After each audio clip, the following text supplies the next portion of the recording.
I just think it's only fair if... It's only fair that you stop listening to my phone calls. Okay. And I'm gonna start rolling my windows up.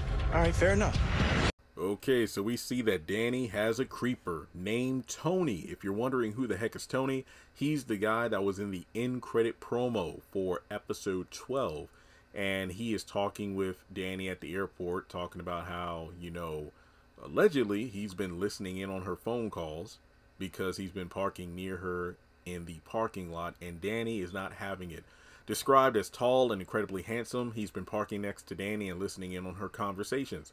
He has learned a lot about her and is obviously smitten with her. He approaches her at the airport and tries to ask her out, but she's still trying to patch up with Preston, at least for now. He is a guest star, and he is in a recurring role, so we're not going to be done with this character after episode 12 at some point in October.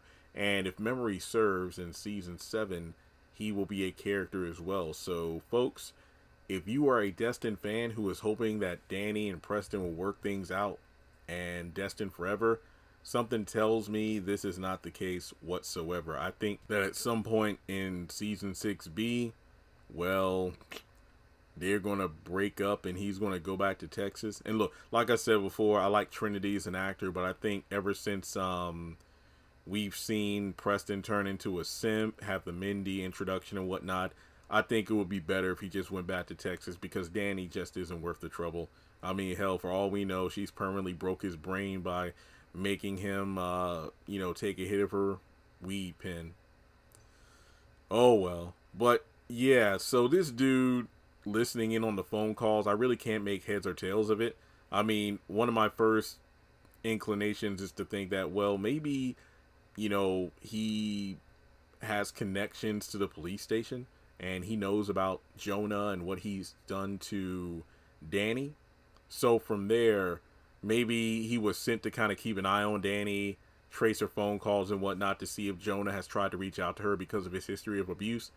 I don't know. But yeah, if he's literally just been listening on her phone calls, this dude is a creep and definitely gives Gary and Aaron vibes in terms of being too intrusive. So we'll just have to wait and see what happens. But if nothing else, you would think by now that Danni would have learned to stop messing around with people that she meets on the job. So with that being said, what do you think about the character of Tony based off the little bit we do see in the end credit promo as well as the character description?